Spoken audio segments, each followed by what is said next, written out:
வணக்கம் நண்பா. நம்ம இன்னைக்கு ஒரு சூப்பரான ஜாப் பற்றி பார்க்க போகிறோம். என்ன ஜாப்னு பார்த்தீங்கன்னா, இது ஒரு சென்ட்ரல் கவர்மெண்ட் ஜாப்புங்க. அதுவும் உங்களோட கெரியர் டீச்சிங்காக இருக்குன்னா உங்களுக்கான ஜாப்பு தான் இது. நாம் இன்னைக்கு பார்க்க போகிறது central board of secondary education சொல்லக்கூடிய ஒரு மத்திய கல்வி நிறுவனத்திற்கு கீழே வரக்கூடிய ஒரு வேலைவாய்ப்பு தாங்க. இதை வெளியிட்டிருக்கிறவங்க சிபிஎஸ்சி, அதாவது central board of secondary education. இதற்கு நீங்கள் யாரெல்லாம் அப்ளை பண்ணலாம் பார்த்தீங்கன்னா, எனி டிகிரி முடித்த யார் வேணாலும் அப்ளை பண்ணலாம்.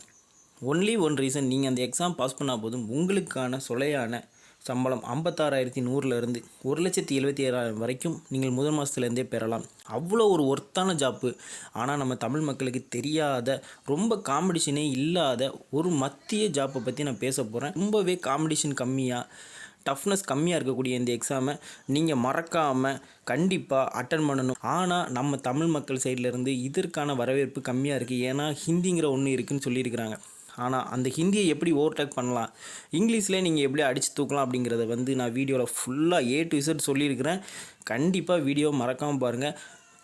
டீச்சர் வேலைக்கு தான் போகணுன்னு நினைக்கிற உங்கள் ஃப்ரெண்ட்ஸ் அண்ட் ஃபேமிலிக்கு இதை மறக்காமல் ப்ரொமோட் பண்ணுங்கள். வாங்க வீடியோக்குள்ளே போகலாம்.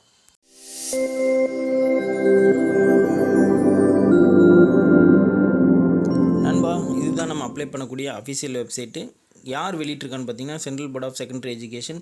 இதில் 3வது இருக்க நோட்டிஃபிகேஷன் தான் நம்ம அப்ளை பண்ண போகிறோம். இந்த அப்ளிகேஷன் நோட்டிஃபிகேஷன் ஓப்பன் பண்ணி உள்ளே வாங்க, டீட்டெயிலாக பார்க்கலாம். இதுதான் அந்த அஃபிஷியல் நோட்டிஃபிகேஷன் நண்பா. இதில் நம்ம பார்க்க வேண்டிய டீட்டெயில் எல்லாம் பார்த்தீங்கன்னா, 3 விதமான குரூப் போஸ்டிங்ஸ் விட்டுருக்குறாங்க. அதாவது நம்ம டிஎன்பிசியில் எப்படி குரூப் ஏ, குரூப் சின்னு இருக்கோ அதே மாதிரி இவங்களும் வெளியிட்டிருக்கிறாங்க. குரூப் ஏல பார்த்தீங்கன்னா எபோவ் டிகிரி லெவல், அதாவது நீங்கள் பிஜி முடிச்சிருந்தீங்கன்னா ரொம்ப ப்ரிஃபரபிள். ஆனால் நீங்கள் டிகிரி தான் முடிச்சிருக்கீங்கனாலும் பரவாயில்ல. அதுக்கப்புறம் குரூப் ஏல any degree. Group C full and full நீங்கள் மெட்ரிகுலேஷன் 12th லெவலில் வச்சு நீங்கள் அப்ளை பண்ணிக்கலாம். உங்களுக்கு இது எது சூட்டபிள் ஆகுமோ நீங்கள் அப்ளை பண்ணிக்க. ஸோ நீங்கள் எதுவுமே இதை பற்றி டீச்சிங் நாலேஜ் இல்லை, நான் இப்போ தான் ஒரு நுழைய போகிறேன், ஏதாவது ஒரு சென்ட்ரல் கவர்மெண்ட் வேலை நினச்சிங்கன்னா நீங்கள் இந்த குரூப் சியை ப்ரிஃபர் பண்ணலாம். அல்லது ஆல்ரெடி டீச்சிங்கில் இருக்கிறேன், இருந்தாலும் எனக்கு ஹை லெவலாக அதில் நாலேஜை கெயின் பண்ணார் அப்படின்னு நினைக்கிறவங்க குரூப் ஏ யாருக்குன்னு பார்த்தீங்கன்னா, already SET NET exam clear பண்ணவங்களாக இருந்தாலும் சரி, நீங்கள் ட்ரை பண்ணிகிட்டு இருந்தாலும் சரி, டீச்சிங்லேயே பல வருஷமாக இருக்கிறேன், எனக்கு ஒரு நல்ல ஸ்டாண்டர்டைசேஷன் வேணும்னு நினச்சிங்கன்னா இந்த ஜாப்புக்கு நீங்கள் அப்ளை பண்ணலாம். உங்களோட அதிகபட்ச ஊதியம் 1,77,000 இருக்கும். குறைஞ்சபட்ச ஊதியம் 98,000. கடைசி டேட் பார்த்தீங்கன்னா ஏப்ரல் 11, 2024. அதுக்கு முன்னாடி அப்ளை பண்ணிக்கலாம். அதுக்கப்புறம் ஒவ்வொரு குரூப்புக்கான போஸ்டிங் கவுண்ட் பார்த்தீங்கன்னா, அசிஸ்டன்ட் செக்ரட்டரி அகாடமிக்ஸில் 16, ஸ்கில்ஸ் எஜுகேஷனில் 8, ட்ரைனிங்கில் 22, அக்கௌண்ட்ஸ் ஆஃபீஸரில் 3, ஜூனியர் இன்ஜினியரில் 17, ஜூனியர் டிரான்சாக்ஷன் ஆஃபீஸரில் 7, அக்கௌண்டன்ட்டில் 7, ஜூனியர் அக்கௌண்டன்ட்டில் 20 கொடுத்துருக்குறாங்க.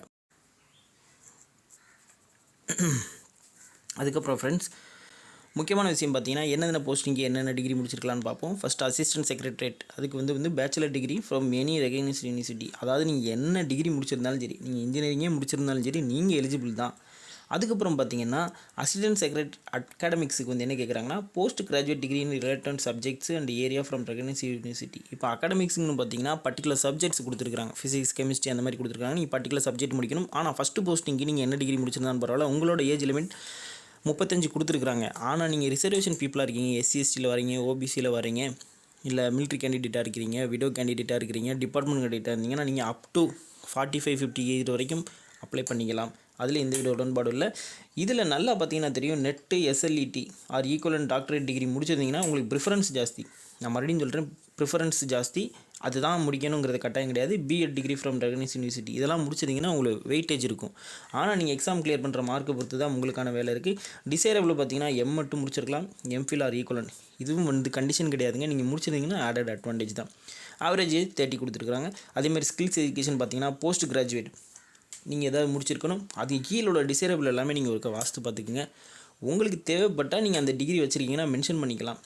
அக்கௌண்ட்ஸ் ஆஃபீஸருக்கு மட்டும் பார்த்தீங்கன்னா, நீங்கள் 3 ஆப்ஷன்ஸ் கொடுக்குறாங்க. பேச்சுலர் டிகிரி முடிச்சிருக்கணும், அல்லது எக்கனாமிக்ஸ், காமர்ஸ், அக்கௌண்ட்ஸ் ஏதாவது ஒன்று முடிச்சிருக்கணும், அல்லது SAS JOCC எக்ஸாமில் கிளியர் பண்ணியிருக்கணும், அல்லது போஸ்ட் கிராஜுவேட் முடிச்சிருக்கணும், காஸ்ட் அக்கௌண்டிங், எக்கானமிக்ஸ், காமர்ஸ் இந்த மாதிரி முடிச்சிருக்கணும், அல்லது MBA ஃபைனான்ஸ், சார்ட்டர்ட் அக்கௌண்ட் முடிச்சிருந்தீங்கன்னா உங்களுக்கான வேகன்சி காத்துட்ருக்கு. அதுக்கப்புறம் ஜூனியர் டிரான்ஸ்லேஷன் ஆஃபீஸர். இது மேக்ஸிமம் சூட் ஆகாதுன்னு நான் நம்புகிறேன். ஏன்னா நீங்கள் மாஸ்டர் டிகிரி ஹிந்தியில் முடிச்சிருக்கணும்.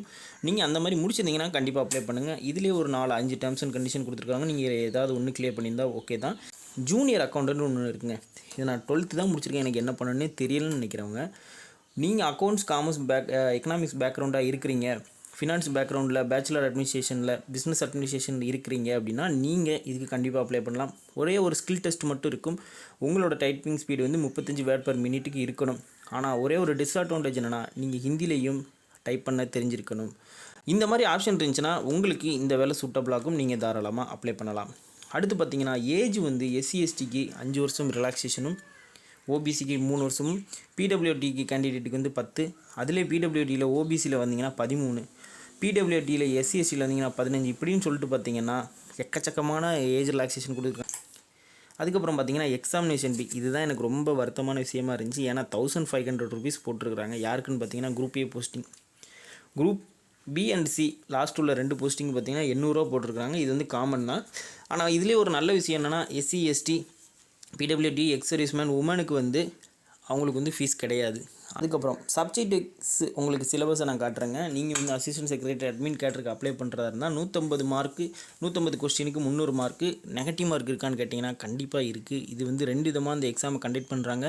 இன்டர்வியூ கிடையாது, நீங்கள் எக்ஸாமில் எடுக்க மார்க்கை பொறுத்து மட்டும்தான். டயர் 1, டயர் 2 இருக்குது. டயர் 1 மல்டி சாய்ஸ் கொஸ்டின், நம்ம குரூப் 4, குரூப் 2ல் அட்டன் பண்ணுற மாதிரி MCQ கொடுப்பாங்க. அது வந்து OMR பேஸ்டு. நீங்கள் ஜஸ்ட்டு டிக் பண்ண டாட் வச்சா போதும், அந்த OMR ஷீட் தான் உங்களுக்கு கரெக்ஷன் ஆகும். டயர் 2 எக்ஸாம் எப்படின்னு பார்த்தீங்கன்னா full and full written exam. Essay writing மாதிரி இருக்கலாம், கண்டென்ட் ரேட்டிங் மாதிரி இருக்கலாம்.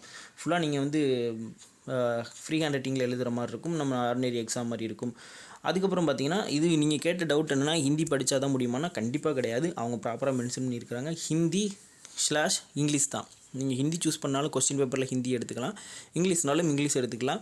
இது ஒரு நேஷ்னலைஸ்ட் எக்ஸாம்ங்கிறதுனால ஹிந்தியை போட்டிருக்கிறாங்க. தமிழ் இல்லையான்னு கேட்டிங்கன்னா கண்டிப்பாக இல்லை. மேபி ஃப்யூச்சரில் வருங்காலத்தில் வரும்னு நான் நம்புகிறேன். மொத்தமாக உங்களுக்கு இந்த 2 எக்ஸாம் வைக்கிறாங்க. 2ல் எடுக்கிற மார்க்கை பொறுத்து உங்களுக்கு ஃபைனல் மெரிட் லிஸ்ட் போடுவாங்க. இதில் அடிஷ்னலாக என்னென்னு பார்த்தீங்கன்னா இன்டர்வியூன்னு போட்டிருக்காங்க. நான் அது ஆக்சுவலி இன்டர்வியூ கிடையாது. உங்களோட ஃபைனல் மெரிட் லிஸ்ட்டை பேஸ் பண்ணி உங்கள்கிட்ட வந்து சர்டிஃபிகேட் வெரிஃபிகேஷன், டாக்குமெண்ட் வெரிஃபிகேஷன் மட்டும்தான் பண்ணுறாங்க. வேறு பெருசாக ஒன்றும் இன்டர்வியூன்ட்டு எதுவும் கிடையாது. இதில் நீங்கள் அக்கௌண்டண்ட்டாக இருக்கிறீங்க, இல்லை ஜூனியர் அக்கௌண்டண்ட்டாக இருக்கீங்கன்னா உங்களுக்கு ஸ்கில் டெஸ்ட் இருக்குது. அந்த டைப்பிங்கை மட்டும் டெஸ்ட் பண்ணுவாங்க. அது வந்து அடிஷ்னலாக இருக்கும். மற்றபடி சிலபஸ் எல்லாமே இண்டிவிஜுவலாக ஒருத்தருக்கும் தனித்தனியாக இருக்குது. கரண்ட் அஃபேர், ஜென்ரல் நாலேஜ் மட்டும்தான் சேமாக வரும். மற்ற எல்லாமே சேஞ்ச் ஆகி தான் வரும். நீங்கள் பர்டிகுலர் ஃபீல்டை சூஸ் பண்ணுறதா இருந்தால் உங்களுக்குள்ளது தனித்தனியாக தான் வரும். ஃப்ரெண்ட்ஸ், இதுதான் வேலையை பற்றின A to Z டீட்டெயில்.